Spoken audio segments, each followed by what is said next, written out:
Sejam bem-vindos ao da sua mãe, um podcast sobre filosofia, política, religião, cultura pop, Lacan e zoofilia com animais mitológicos. Eu sou Leonardo Vinícius, o Cebola, e quem me acompanha nessa jornada é meu grande amigo Glauco Andreotti. Se apresente, Glauco, e já dá a letra do tema de hoje.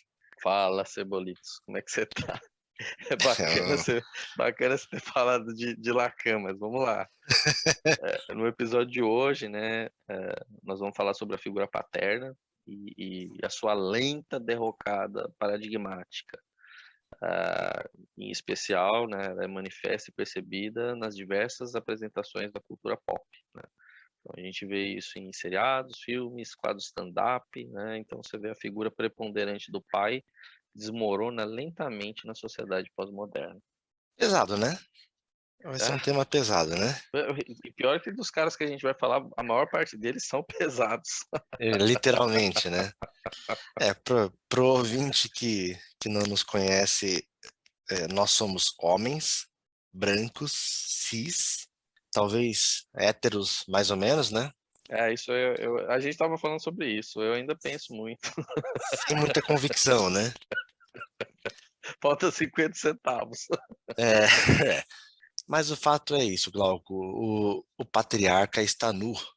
O homem branco e heterossexual perdeu espaço no mercado de trabalho, dentro da família e nas produções culturais. É inevitável pensar que as conquistas dos direitos dos grupos minoritários, ou seja, mulheres, LGBTQI+, e dos movimentos sociais, colocaram a sociedade machista em xeque. E a figura do alfa-herói está acuada. O opressor deixou de ser o exemplo a ser seguido e começou a se sentir oprimido. E a arte, sendo uma espécie de espelho da sua sociedade, realçou essa figura fragilizada, covarde, acuada.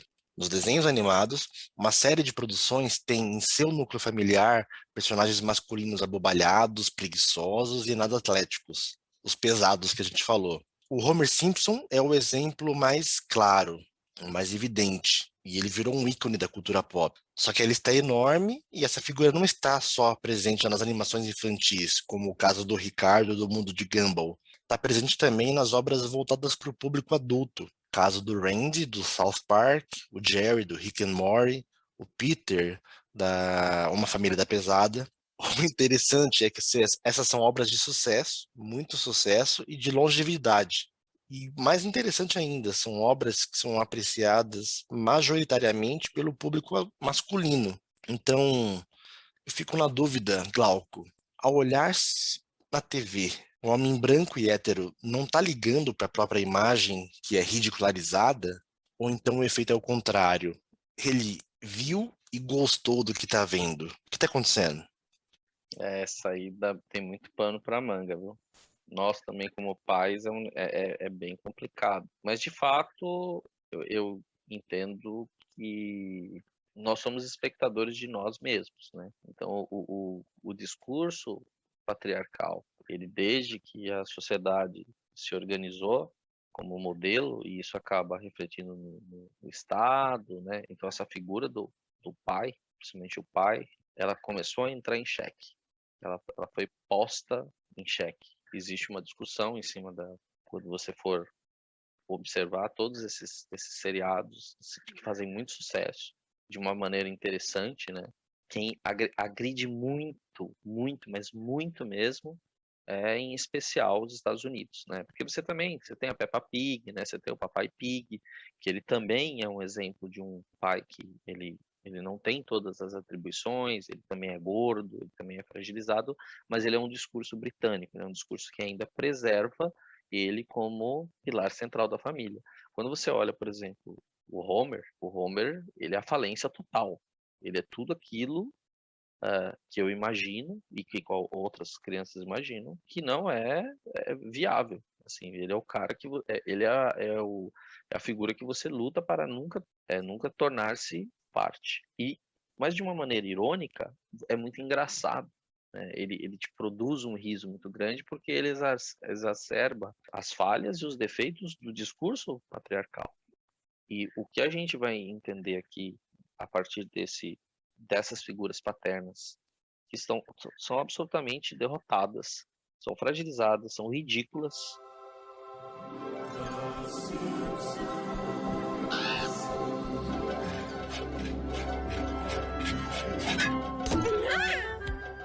Eu gostava muito dos Simpsons, eu comecei a ver ele... Nossa, Simpsons é um dos que tem mais, né? Nós estamos falando aí de um sitcom que tem mais de 30 anos, né? Animado. São, se eu não me engano, são 7 equipes que eles ficam revezando, porque é muita gente. Eu gostava bastante. Eu fui daquela época de ser um Bart Ball, de colecionar as coisas do Bart. Lembro que até saiu pro videogame, eu fiz o desenho, um dos primeiros desenhos que eu fiz, olhando e fazendo decalque, foi o Bart de skate. Gastei uma grana no fliperama jogando com eles. Só que a figura dele hoje é uma figura absoluta. Hoje eu melhorei um pouco, mas assim, eu cheguei a ter nojo profundo do Homer, porque ele representa tudo que tem de ruim no Homer. O Homer, ele é o típico cidadão norte-americano que faliu. Ele é o patriarcado que não deu certo.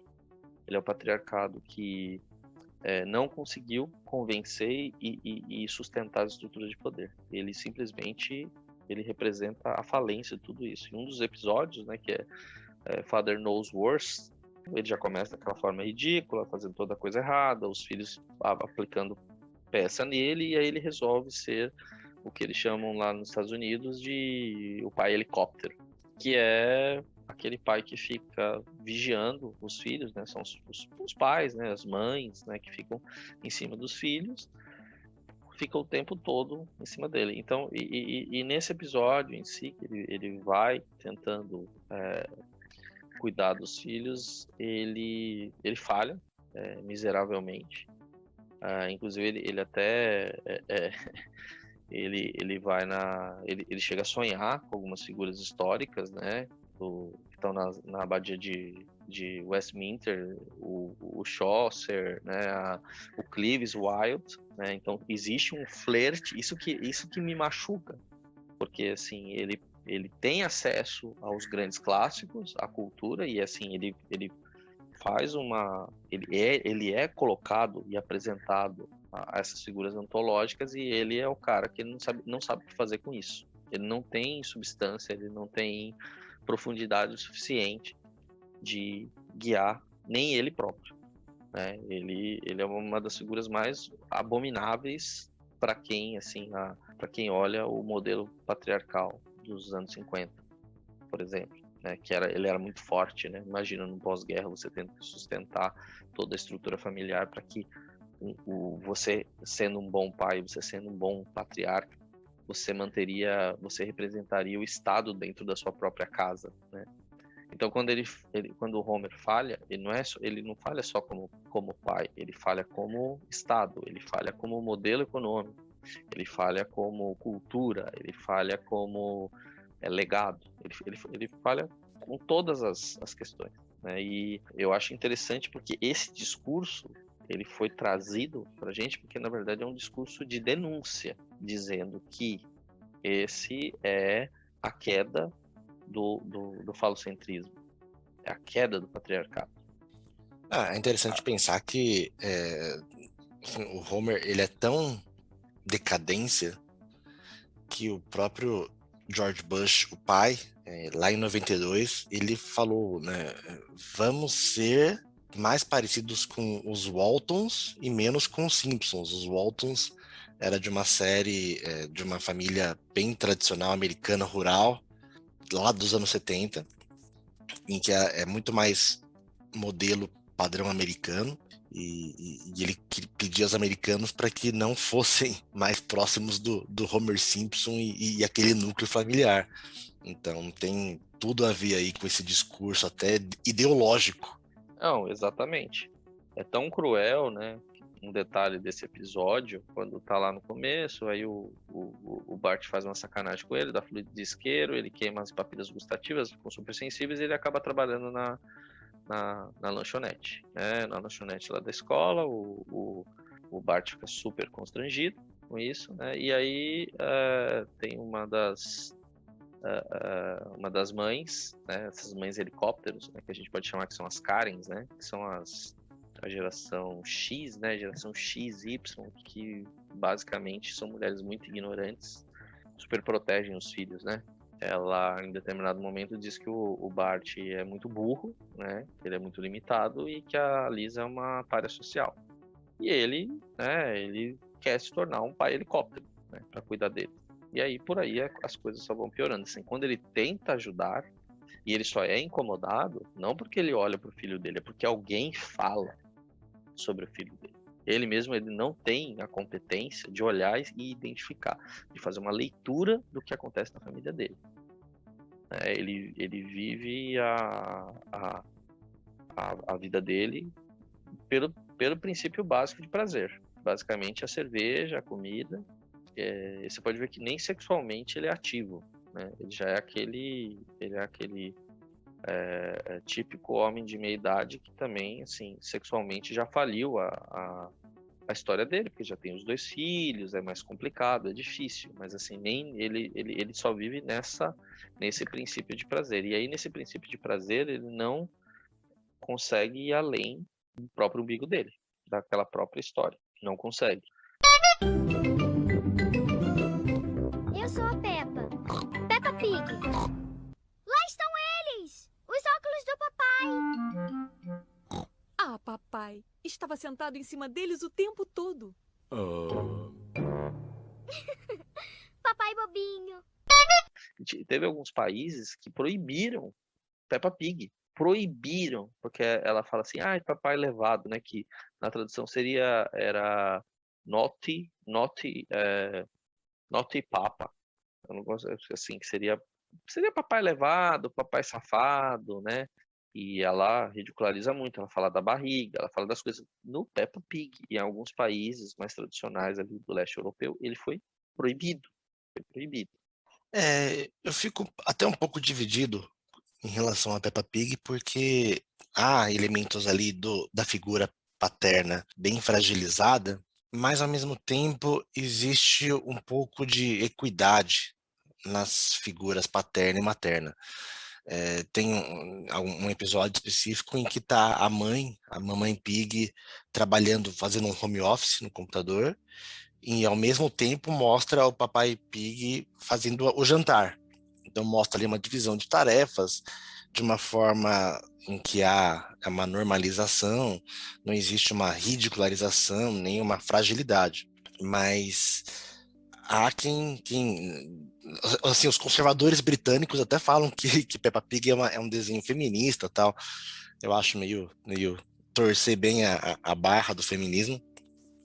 Mas eu tenho um pouco de ressalva em relação ao Peppa Pig. Eu fico muito interessado em discutir o Homer Simpson, até pelo nome, né? Se a gente pensar que o nome dele é Homer, que é a sua versão inglesa para o Homero, eu acho isso muito... É um pouco de sarcasmo, eu não sei se é um pouco de coincidência, mas é interessante a gente pensar, assim, cada época tem o seu próprio herói.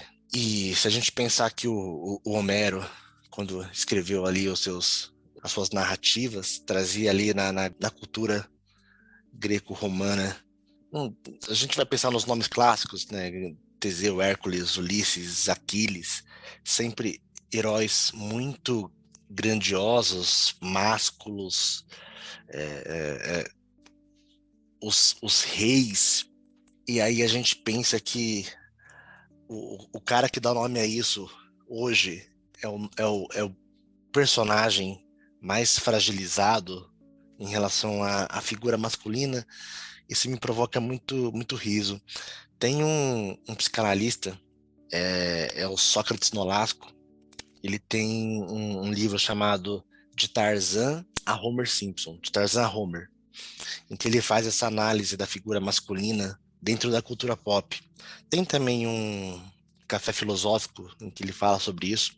É bem interessante. Ele cita que ali os filmes do Tarzan fizeram muito sucesso nos anos 20, nos anos 30, porque apresentavam uma figura masculina viril, forte, uma figura masculina que resolvia os problemas com a própria mão.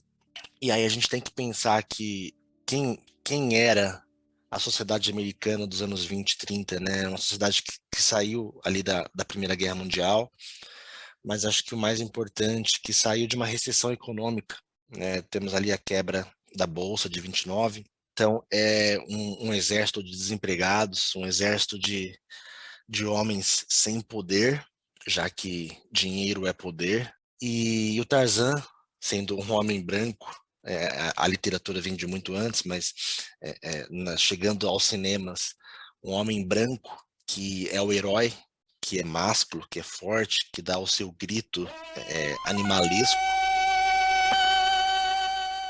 É interessante pensar que esse personagem, ele representou, né, um pouco da sua época. E isso me provoca um pouco de riso, talvez preocupação, a gente pensar quem são os heróis de agora, ou melhor, quem são os protagonistas masculinos da nossa época, né? Talvez a palavra herói não funcione muito bem. Toma vergonha na cara, querida. Jerry, sabe o que acabou de dizer pra sua filha? Desculpa, não tava prestando atenção. Não tava numa conversa sobre vampiros? Claramente, eu não sabia que era sobre vampiros porque eu não tava prestando atenção. O que você saberia se prestasse mais atenção em mim? Ah, lá vamos nós direto pro papel de vítima. Eu sou a vítima, Beth. Ou eu sou casado com um monstro cruel e injusto que sempre me magoa. A merda, por que vocês não arrumam esse casamento ou pedem o divórcio? A figura do Jerry é tão patética quanto o próprio Homer. Horrorosa. Só que assim, esse é aquele desenho que já machuca. O Homer você ainda acha engraçado. O Jerry machuca, porque a Beth joga na cara dele várias vezes. Se eu não tivesse tido, se você não tivesse me engravidado tão cedo, eu seria hoje uma médica, eu não ia ser uma veterinária que fica fazendo transplante em cavalo. Ela joga isso na cara dele. Esse machuca. O Rick e Morty é aquele que você tem que ter estômago, cara. Mas aí eu quero apresentar uma coisa interessante. Eu quero rebater, já que você levantou isso.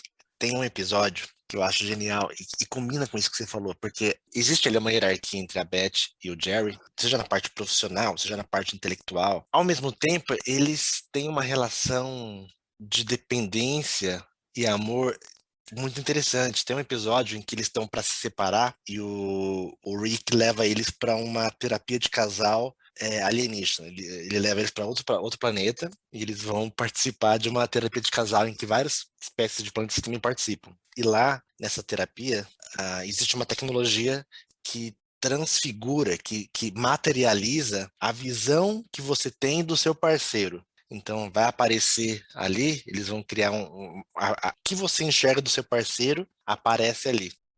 Essa máquina isola parte do cérebro do objeto que contém todas as percepções do seu par romântico. E agora iremos traduzir a percepção do Jerry com relação a Beth usando uma artificial vida biológica. Interessante. Mas que porra é essa? Desfaz logo isso. Você não pensa isso de mim? Eu não fiz nada. Eles digitalizaram isso pra fora do meu cérebro. Posso desfazer? Não precisa se arrepender. Estamos lidando com pensamentos mórbidos inconscientes. Agora vamos digitalizar as percepções da Beth com relação ao Jerry. Pode se esforçar, ele morreu pra mim. Tudo morreu pra você. O quê? Nada.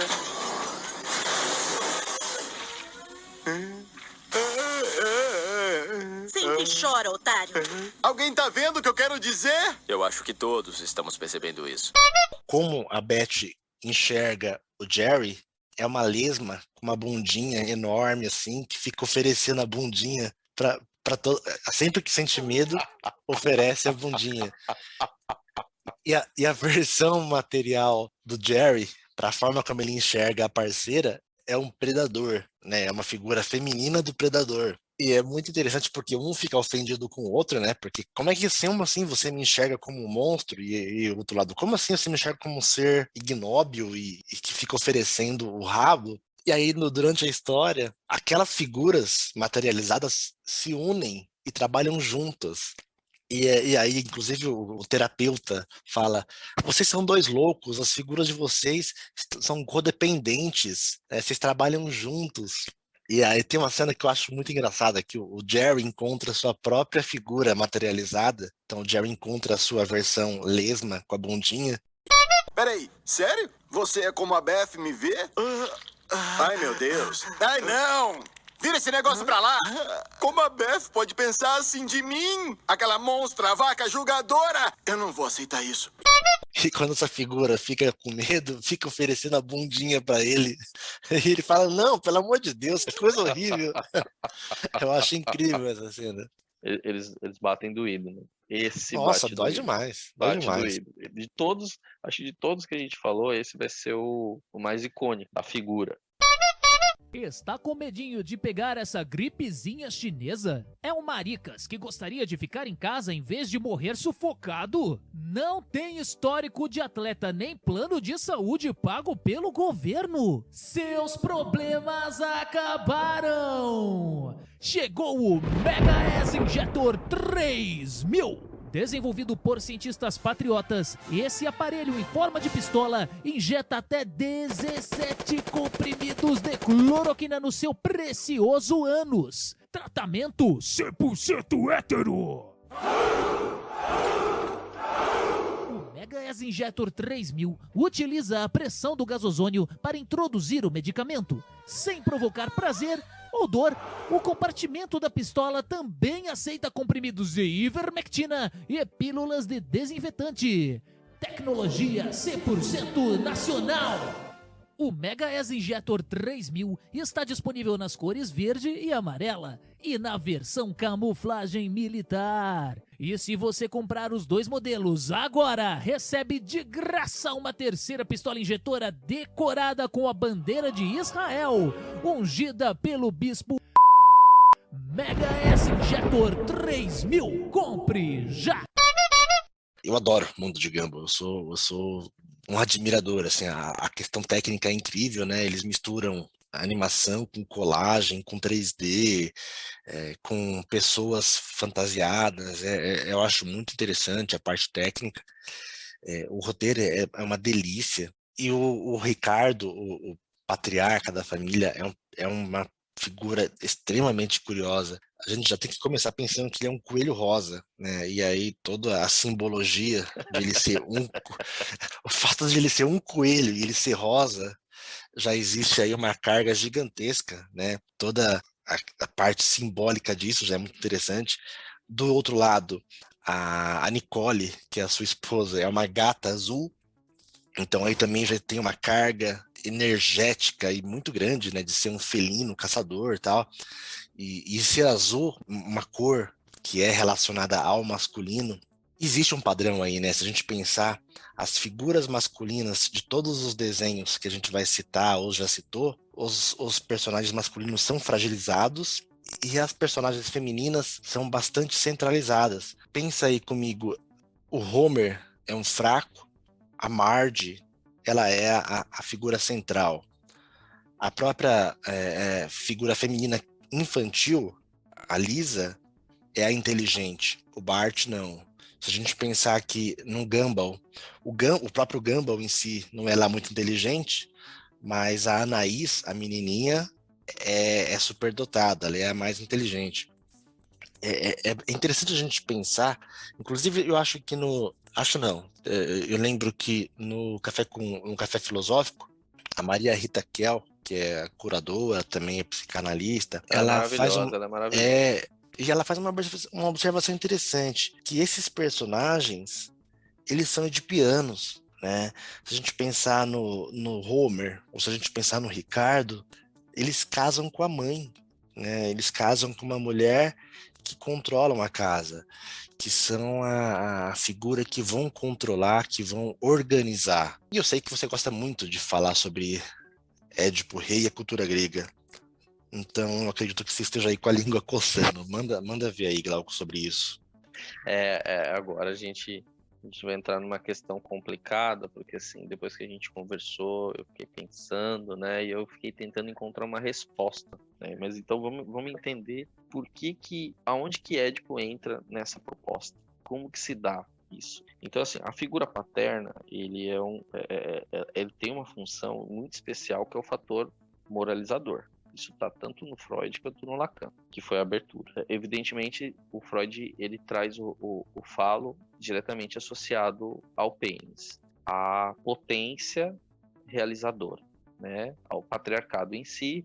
E o Lacan faz uma coisa muito bacana, que ele dissocia isso e ele ajuda a gente nessa jornada para compreender esse processo de denúncia, porque assim, no desenvolvimento lacaniano, basicamente assim, é a primazia do complexo de Édipo. Qual que é a função do complexo de Édipo? É você interditar a criança, né, e você castra ela, você impede o incesto e você também proíbe a mãe da reintrodução da sua prole, ou seja, do seu produto gerador. Né, isso é um processo que ocorre e isso está tudo no inconsciente. O que acontece que a nossa sociedade ela começou a entrar em crise, né, ela começou a ter uma crise a partir do momento que essa figura, né, que tem essa experiência constitutiva e organizativa de como que se dá essa desassociação dessa figura empírica, dessa incesto que ele é mítico, né, ele é mitológico, né, se a gente for ver a maldição de Édipo, ela é uma tragédia lindíssima, né, na qual, né, ele acaba assassinando o próprio pai, ele foge do destino dele, né, o Édipus lá, que é o dos pés inchados, porque fica pendurado pelo pé, por mais que ele fuja do destino dele, ele acaba assassinando o próprio pai e se casando com a mãe, né, então ele comete e fecha. Então, assim, é uma figura maravilhosa, que lá os gregos já pensaram em como que isso afetaria a estrutura, inclusive a natureza, né, acaba condenando o incesto. Mas todos esses outros elementos, eles estão permeando a nossa sociedade numa discussão entre a função paterna e a função materna. E a função paterna, ela é um pouco mais recente, né? Antigamente o matriarcado existia, porque existia essa necessidade, o homem era muito frágil, ele morria muito, ele se envolvia muito em conflitos, mas a partir do momento que você tem a formação do Estado e a formação do poder, ou seja, você tem a formação da lei, e o pai representa essa lei, né? Você tem esse elemento que permeia os dois, que é o operador significante, que é o falo. Então, o falo está entre a mãe e o pai, e o desejo no meio disso, né? Então, você vai ter todos esses agentes. Você tem a figura paterna, a figura materna, você tem o filho, né? E você tem o falo como outro. O Freud, como eu tinha comentado, ele traz muito e associa muito o pênis-falo. O Lacan faz uma coisa maravilhosa, né? Que ele desassocia isso, e o falo, na verdade, é o agente do discurso. O falo é aquele que ele permite a palavra, ele dá o dom da palavra, daquele que fala. O falo não é só o pau, né? Não, o falo é o agente da potência, aquele que possibilita você falar, é aquele que permite que você se manifeste. Racista é o cu da sua mãe. Ponto. Nazista é o cu da sua mãe. Ponto. Então, quando a gente fala desse super-eu, né, que ele tem uma função para castrar, ele castra o desejo pelo incesto e o desejo de você se tornar a lei assassinando o próprio pai. O Lacan ele já muda um pouco esse discurso, ele traz que o falo, na verdade, ele tem uma função de desorganizar e impelir ao gozo e condenar você ao gozo eterno. Então é por isso que você reproduz o teu modelo patriarcal gerações e gerações, porque na verdade você toma para si esse lugar, esse espaço. Tem um café filosófico maravilhoso também do Carlos Plastino, que ele faz uma discussão sobre, aí já é num agente, ele tem uma outra visão, uma visão mais histórica, mas ele traz também esses elementos, que nem o Christian Dunker também, que ele faz uma reflexão profunda, muito rápida, né, e profunda sobre isso, né, no café filosófico também. Todas toda a hierarquia e a relação de poder ela é totalmente verticalizada. Então tem até uma fala maravilhosa, né, eu diria que assim, eu gosto muito do Freud, tá, acho muito importante, mas eu sou muito apaixonado pelo Lacan, porque o Lacan eu acho que ele sai da tara da psicanálise, que ela me enche um pouco o saco, ela me perturba um pouco. Mas Lacan não, Lacan para mim ele já traz outro tipo de reflexão que ele inclusive ele bate com o tema desse programa, né? Que ele numa das falas dele ele fala assim: a verdade pode ser dita nas malhas da ficção, que é o que a gente está falando hoje. Tudo o que aconteceu, né? Você vai passar pelos Simpsons, vai passar pelo Rick and Morty, vai passar pelo Gumball, flerta com o Peppa Pig, Family Guy, né? E todos esses são a ficção, ela está trazendo uma verdade. E isso é muito importante, porque aonde que o patriarcado ele começa a falir?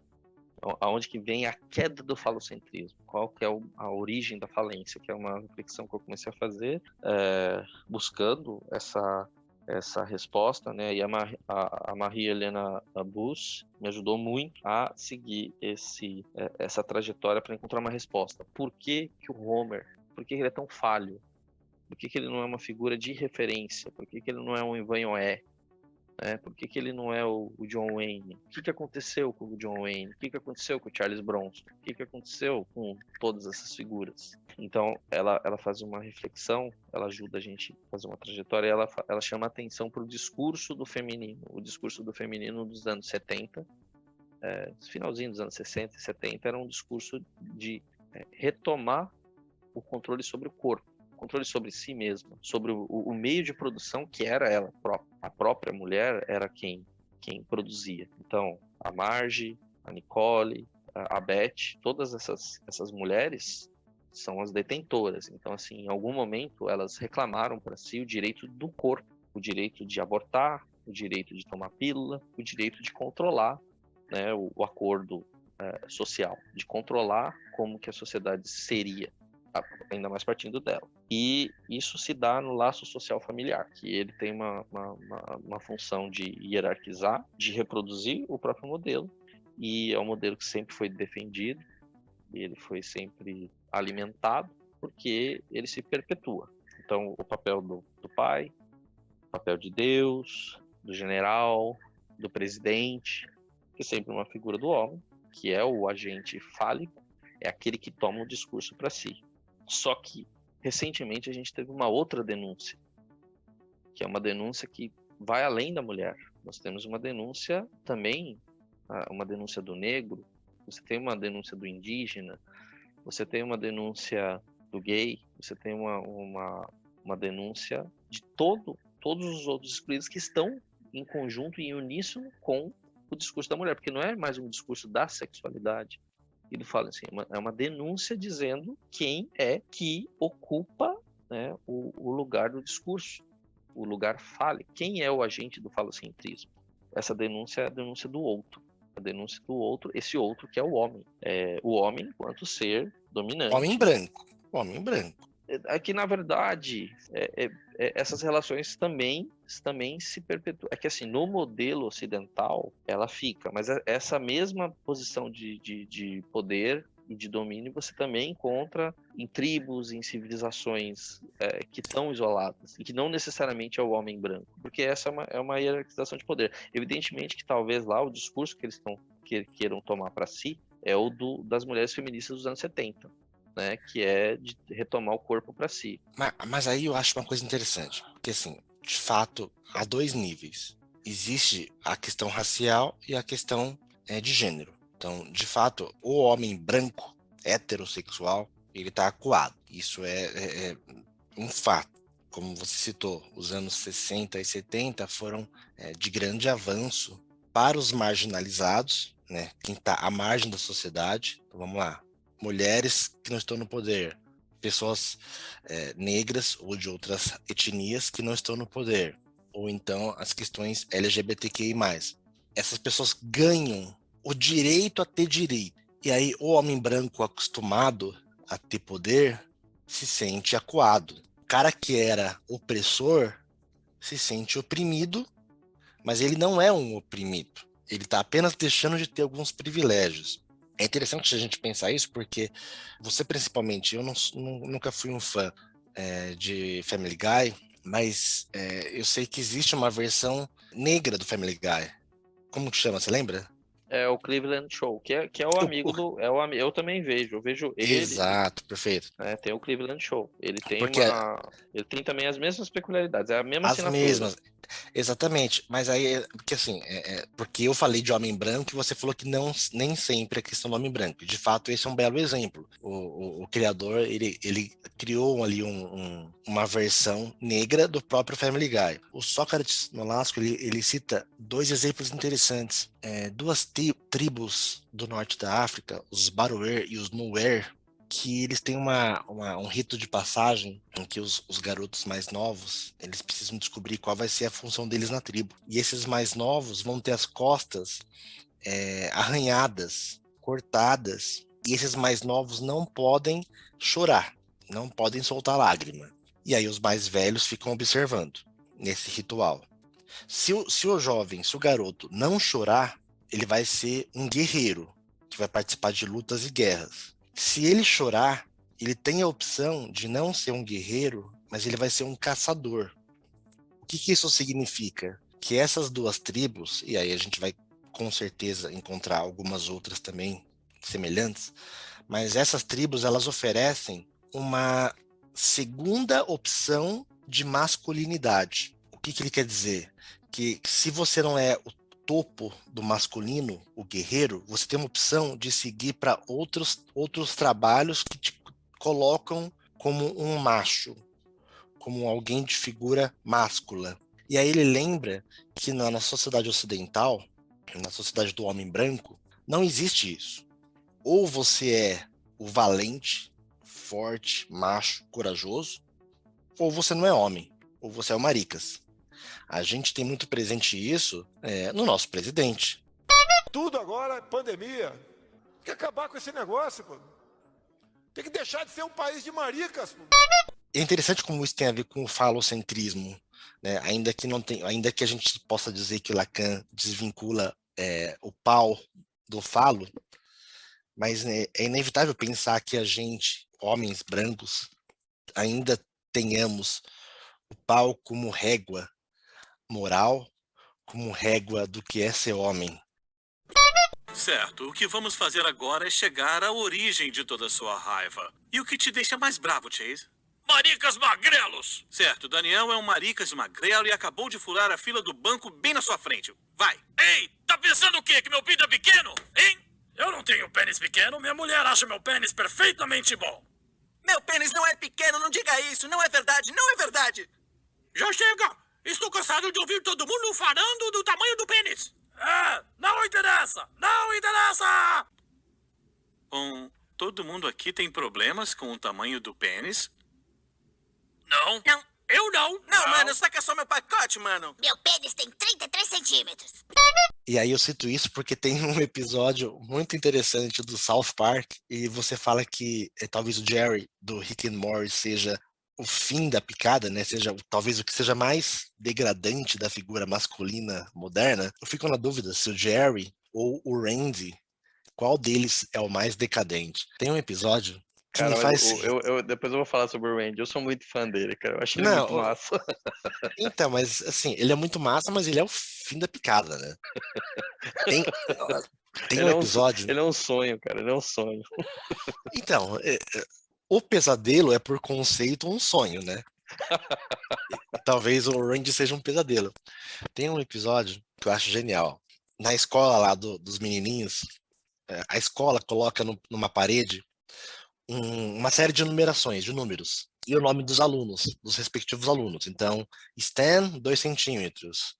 Marshall, 2 centímetros. Não sei o que lá, 3 centímetros.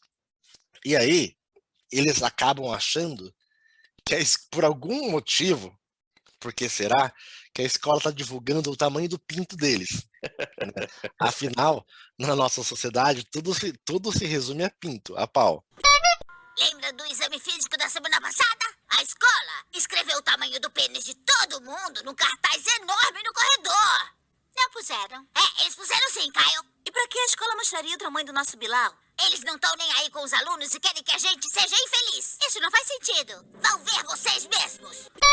Na verdade, o que a escola está divulgando é o quanto que cada aluno cresceu em um ano. Mas os garotos não percebem isso, acham que a escola está divulgando o tamanho dos paus de cada um. E aí eles ficam putos e eles fazem uma própria medição do pau.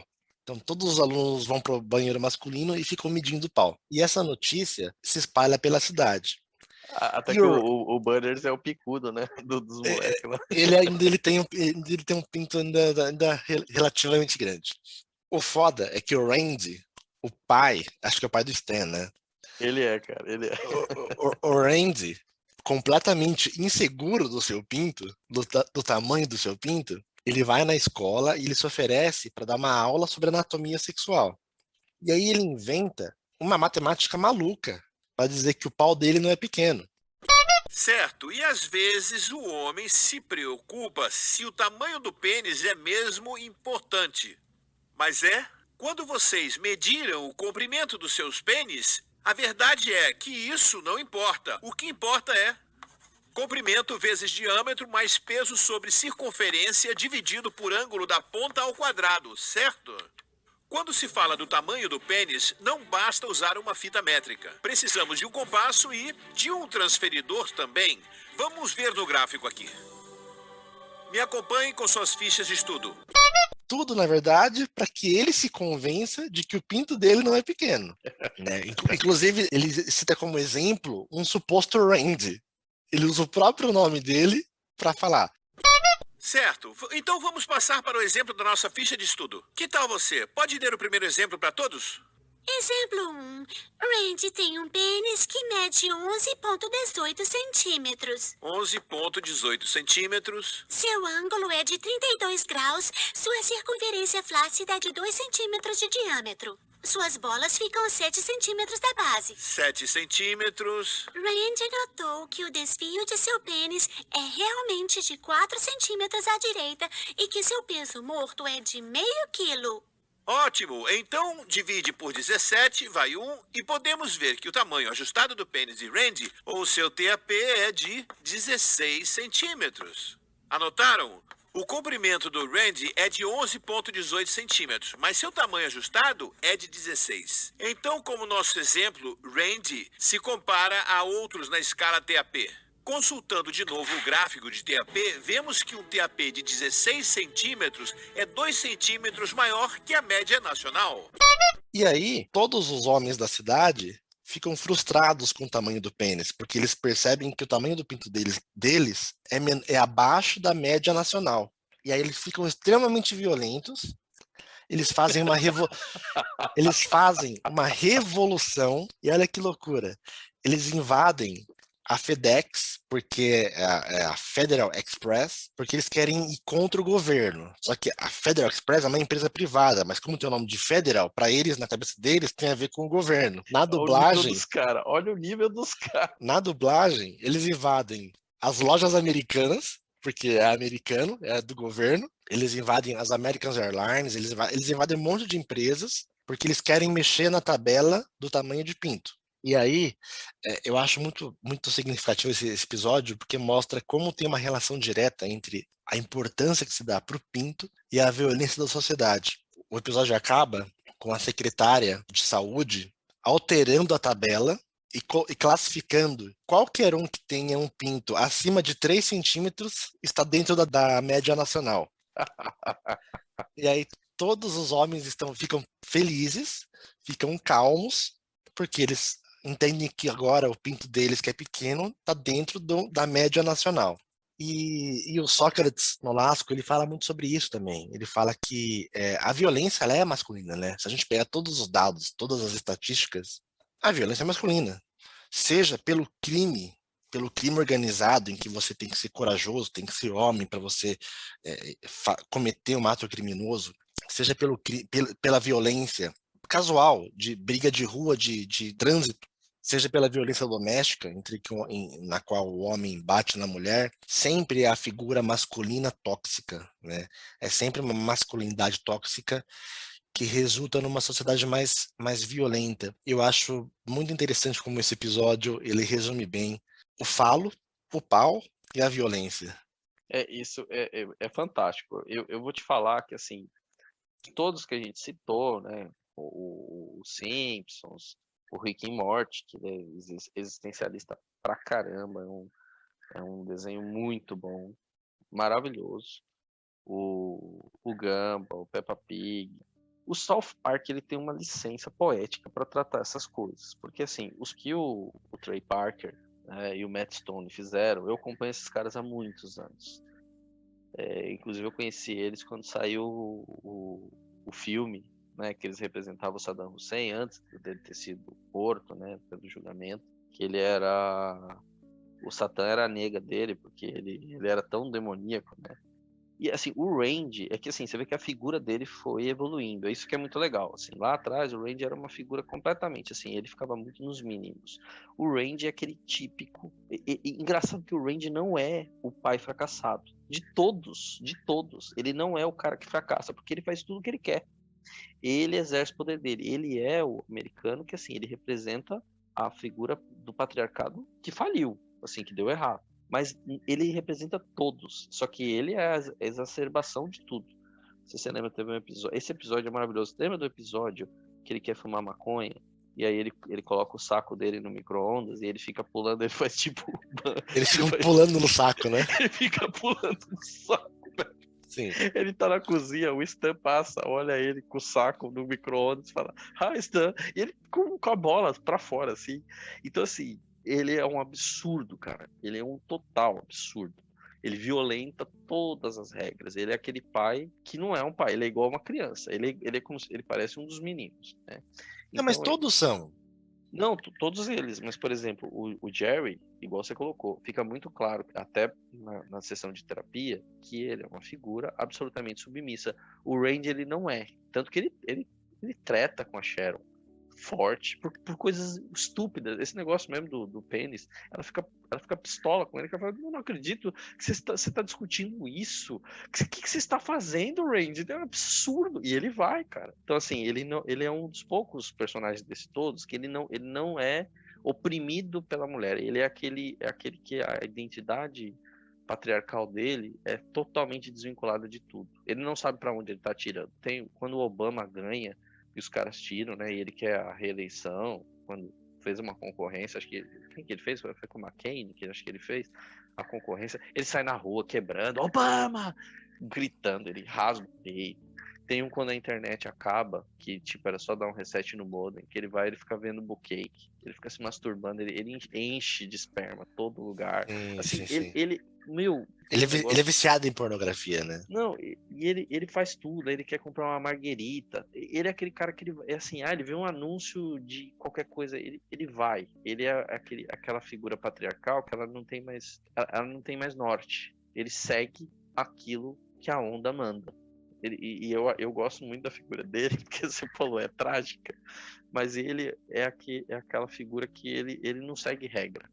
A regra, ele se ressignifica, mas esse é um dos problemas do discurso que a gente estava falando, que é assim, ele perdeu o poder da palavra. Ele perdeu esse lugar. Se a gente for pensar, a ideia do patriarcado é um cala-boca pro outro, pro dominado. Um cala-boca pra mulher. Fala assim, ó, você cala a boca porque você não sabe o que você tem que fazer. Sou eu que mando nessa casa. Sou eu que mando nessa casa, sou eu que mando no estado, sou eu que mando no céu, sou eu que mando no inferno. A figura do demônio é masculina. O diabo é masculina. Deus é masculino. Não tem mulher pra nada.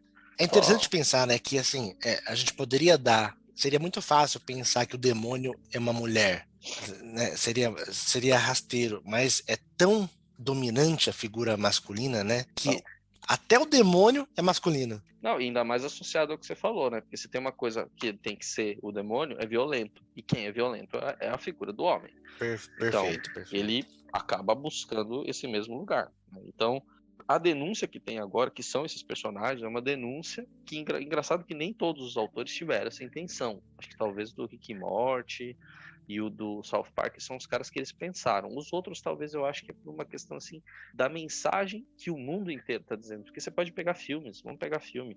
É difícil você não ver um filme hoje que não tem um pai de família de meia idade que está se separando, que tem que visitar os filhos, que a mulher já casou com outro cara, porque o cara faliu. Inclusive, eu estava falando sobre essas tribos, né, que o Sócrates no Alasca fala, que é muito interessante. Tem um documentário lindo na Netflix, é The Mask e o Wearing, a máscara que você está dentro, que é justamente a criação desse papel do homem como másculo, como machão, como potente, né? E ele mostra que, às vezes, uma vida inteira, um pai foi incapaz de falar, filho, eu te amo. Que a vida inteira ele não se permitiu amar. Então ele criou, é uma reprodução de atrocidade. Tem um exemplo de um cara que ele foi ensinado pelo pai a fazer bullying. Ele faz uma denúncia. Poxa, meu pai me obrigou a ser uma coisa que eu jamais quis ser. bonito, ele era um rapaz bonito, loiro, claro. E aí o pai ficou morrendo de medo, falou, meu filho parece uma mulher. E aí ensinou ele a ser agressivo, ser violento, a fazer o cara lá que provocava as menininhas, que batia nos chineses. É uma ascensão da violência, e você vê o quanto que esses homens sofrem, o quanto que eles estão desesperados, porque assim, eles estão sendo obrigados a ocupar uma posição que no mundo de hoje já não faz mais sentido, não tem mais sentido, não tem mais cabimento você buscar. Só que existe uma armadilha nesse discurso. É aí que eu acho que é onde a gente caminha para um lugar muito complicado. Porque assim, na verdade, o agente do discurso da dominação, ele não está sendo ressignificado. Você tem um outro agente querendo ocupar o lugar. No caso, a mulher, no caso, o próprio negro, o indígena, é um agente que quer, sim, eu quero a palavra, vai tomar para si. Porque assim, a posição de exceção que é dada pelo pai, ela acaba levando a uma fragilização do valor fálico. Ou seja, o discurso começa, e qualquer um que ocupar esse lugar vai fazer isso. Então assim, não é que o falocentrismo está caindo, é que ele está em crise, porque quem hoje o representa, que é o homem, especificamente o homem branco, heterossexual, né, que é a base que eles chamam de constelação familiar, né, tem essa nomenclatura, né, ela traz isso, né, para um outro cenário no qual essas outras unidades, a mulher, né, esse outro agente que participa e que foi calado durante o tempo, se está denunciando. A mulher queria o corpo nos anos 70, agora ela quer esse lugar. Ela fala assim, não, eu quero falar também, eu não vou ficar mais de boca calada. Só que esse discurso capitalista, né, que é o discurso do mestre, que é o discurso científico, ele traz um problema, que é basicamente quando você começa a tratar as relações como se fossem procedimentos, como se elas fossem algoritmos. A matematização dos laços, né? Então, essa posição do laço social, ela começa a ficar completamente procedural. E a gente acaba reduzindo todo esse discurso do agente fálico, que toma a palavra para si, para o objeto que se compra e que se vende. Então, o que a mulher está fazendo? Ela está reduzindo o papel dela de ser falante, né, para um ser falante fálico na sua posição. Então, assim, essa estrutura, ela continua sendo igual. Você só está acrescentando. Então, a mulher, ela não existe um novo discurso, uma nova posição. A mulher, ela quer a mesma posição que o homem. Então, a mulher, que é a mãe de família, ela vai tomar conta da família, ela vai ser uma presidente de empresa, ela vai ser o agente que transforma e que traz os benefícios para dentro de casa, né? Ela vai ser o arrimo de família. E o homem fica todo fragilizado e tal. Mas assim, não é uma troca de lugares e de posição. Ela corre o risco de ser uma mulher machista, né? Você não foge do machismo, você não foge da categorização, você não foge dos preconceitos que são dados, que são meios de proteção, né? O preconceito é pré-conceber alguma coisa para você se proteger desta coisa antes que ela tome forma. Então você aplica o preconceito, isso vai se reproduzir de novo. Por quê? Porque quando a gente fala do agente fálico, isso é uma resposta contra o nome, aquele que nomeia. E quem que eu falo nomeia? Hoje nomeia o pai, é o nome do pai. A Marie, ela fala que todos os discursos são discursos de dominação, exceto o analítico. Claro que ela vai puxar baleia, sardinha, tudo pro lado psicanalítico, mas sim, eu concordo com essa afirmação, no sentido de dizer que qualquer discurso que hoje, esse discurso que está sendo apresentado nesses desenhos, na cultura popular, é um discurso que está dizendo assim, eu estou denunciando o que está acontecendo agora, isso não está legal, isso está errado, uma outra coisa vai tomar esse lugar. Só que é, sim, um discurso de dominação. Não tem como a gente escapar disso. É inescapável, né? Porque você está nomeando, você nomeia o pai, você nomeia, né? Eu tenho muita preocupação de citar ou de exemplificar o papel da mulher nessa nova situação, nessa nova configuração, porque a gente não tem uma mulher aqui, né? A gente não tem até esse lugar de fala. Sim, sim. Eu acho que cabe muito mais, acho que a gente apontar, questionar e rir da figura masculina e não apontar a figura feminina. Eu acho um pouco perigoso e preocupante. Por mais que nós dois nos esforçamos diariamente em não sermos machistas, ainda somos homens, ainda somos brancos, somos pais de meninos. Então, eu fico um pouco preocupado. Eu acho que é mais fácil, talvez mais correto, focarmos na figura patética masculina dos desenhos. Eu cito isso porque o que você acabou de me dizer me lembrou de um outro episódio do Gumball. Para mim é hilário, num nível que eu não sei nem como nomear. Tem uma situação em que o Gumball descobre que o nome dele não é Gumball, é Zack, de Eu lembro Zacarias. desse episódio, eu lembro desse episódio. Cara, e aí acontece uma loucura, né? Porque como ele descobre que o nome dele é Zack, ele cria uma outra personalidade pro Zack. Então, o Gumball, ele é um personagem masculino idiotizado, né? A gente já falou sobre isso. E ele sabe que ele é um personagem, um loser, né? Na cultura americana. E aí ele passa a atribuir ao Zack, a nova identidade dele, uma figura heróica, vencedora. E ele acredita tanto nessa ilusão que ele passa a ser um babaca. Ele chega na família dele, na casa dele, e ele domina a casa. E aí é muito curioso, porque ele chega na casa e ele corta o papel do pai dele de pai, de autoridade masculina. Ele fala que a partir daquele momento, ele, o Zack, é a autoridade masculina na casa. E aí isso cria uma crise de identidade no Ricardo gigantesca. Inclusive ele fala: Não, Zack me fez renunciar à minha posição como homem da casa. O que eu sou agora? Mãe assistente? Uma vice-mãe? Homem-mãe? Ele já não era lá uma figura masculina muito concreta, muito segura. O filho dele domina a casa, um filho de 12 anos. E aí ele fica numa crise de identidade tão gigantesca que ele passa a se vestir de mulher. Eu acho tão incrível e tão simbólico isso, porque pro homem, para aquele homem, se ele não é o homem da casa, ele é uma mulher. Eu acho isso tão forte, tão pesado, né? Ele passa a usar peruca, batom, e ele usa frases e expressões, estereótipos de mulher. Tem uma hora que ele começa a brigar com a Nicole e ele fala assim: Foi o lanchinho do estresse, não é só você que tem hormônios. Tem certeza de que não quer tirar a peruca? Tá mexendo com sua cabeça. Primeiro eu sou gordo e agora você não gosta do meu cabelo. Minha mãe tinha toda a razão. Ele vira uma mulherzinha, né? No pior exemplo mais machista que existe, ele vira uma mulherzinha. Por quê? Porque ele não é mais o homem da casa. Eu acho isso tão pesado, tão pesado. Eles descobrem que para resolver esse problema, eles precisam ir no cartório e registrar o Gumball como Gumball, e não mais como Zack, porque aí eles vão trazer o Gumball de volta à realidade. Quando eles chegam no cartório, a primeira coisa que o Ricardo grita é assim: Mãe, pare o carro! A prefeitura é ali na frente! Por favor, pode ajudar? Nós temos uma crise de identidade aqui! E ele está se referindo a ele próprio, a crise de identidade masculina dele. Não está se referindo ao filho que deixou de ser Gumball e virou Zack. Então, esse episódio, eu acho ele muito simbólico. Assim, eu acho talvez um grande exemplo sobre o falocentrismo, sobre a masculinidade tóxica, sobre o que é ser macho, o que é ser homem, o que é ser pai. Eu acho que é um belo exemplo. É porque é difícil mesmo, né, Cebola, igual você falou. Como que a gente fala de mulher sem ter uma mulher, né? Igual você tá falando do lugar de fala. Só que é isso. Inclusive foi a Marie que falou, foi uma mulher que disse, que ela disse que todos os discursos são discursos de poder, exceto o discurso analítico. Então, assim, eu acho que todas essas figuras, né? Eu acredito que todas essas figuras, elas estão sendo mostradas dessa maneira porque é uma denúncia. E não é uma denúncia da mulher em si.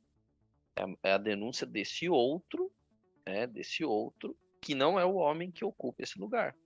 E nessa denúncia, ela está dizendo, olha, as suas bases, né, e os seus pilares estão desmoronando, porque o mundo mudou muito, né, e esse lugar do discurso também mudou, né. Então hoje é muito difícil, a gente já está acostumado com uma outra dimensão, porque antigamente ser homem era bem mais fácil do ponto de vista da estrutura patriarcal. Você tinha várias matriarcas que cuidavam, você tinha a tua própria mãe, você tinha a tua sogra, você tinha as cunhadas, você tinha outra estrutura. E aí você teve o capitalismo, ele produziu o discurso do produto, o discurso da compra e da venda. E aí ele que trouxe atomização das relações. E aí o homem, ele não consegue mais sustentar. Hoje é muito difícil um cara que consegue ter 4, 5 filhos, tudo bem, ele não consegue. Ele tem que ter uma mulher muito oprimida e ele tem que ter uma base estrutural muito grande. Não é mais possível. Não é mais possível. É igual a gente falou lá no outro episódio, a relação de comparação ela não é mais horizontal. Igual você falou agora no começo do episódio, que o Bush falou, não, sejamos como os Waltons e não como os Simpsons. Aí eu responderia para ele, isto é impossível. Impossível. Os Waltons não tem mais como existir. Porque assim, a própria estrutura econômica jamais suportaria aquele modelo. Porque ele não é interessante. Do ponto de vista de mercado, é uma família que dá pouco dinheiro. Se você tem uma estrutura que ela, no cerne dela, você afeta, quem que você derruba primeiro? O patriarca. Quando você quer conquistar um reino, você mata o rei, você mata a cobra pela cabeça. E aí, eu diria que essa denúncia é uma denúncia dos direitos que foram adquiridos pelas mulheres e pelos outros, mas é uma denúncia que o próprio capitalismo produziu, porque hoje, uma família separada, são 2 pensões, são outras oportunidades. A maneira de você reconquistar o teu afeto é comprando coisas. É muito melhor, do ponto de vista financeiro, estrutural, a figura patriarcal ficar falida. Isso é interessante. Não tô entendendo. É a 4ª vez que eu calculo e está abaixo da média. Eu pensei que era bem dotado, mas segundo o meu TAP, eu tenho micropênis. Seu TAP? Eu não entendo. Eu tô começando a sentir raiva. Butters, vista sua roupa. Pra quê, mãe? Pra que viver, afinal? Você só sabe gritar comigo. E o governo é liderado por fascistas. E todo mundo paga pau pro Justin Bieber. Eu quero guiar um Hummer. É isso que eu quero fazer. Quero dirigir um carro que faz... Butters, o que dirigir um carro tem a ver com ter pênis pequeno?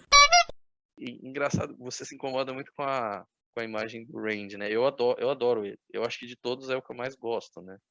Porque ele não me incomoda. Eu acho muito massa o que ele faz. As loucuras que ele faz. É tipo assim, quero pular pelado no rio. Ele pula, cara. Ele pula. Evidentemente que ele assume as consequências disso. Mas, inclusive, ele é uma denúncia dizendo, camarada, se você fizer tudo aquilo que te dá vontade, olha só o quão patético você vai parecer, igual você falou. Ele entrando em empresas privadas, tão estúpido, tão boçal, cara, que ele não tinha noção do que ele estava fazendo. Né, para tentar provar uma coisa que a própria motivação dele é infinitamente assim medíocre. Infinitamente pequena, que é o pau dele. olha que não é mais 3 centímetros para ele agora é cacetão. Esse foi o da sua mãe e até a próxima.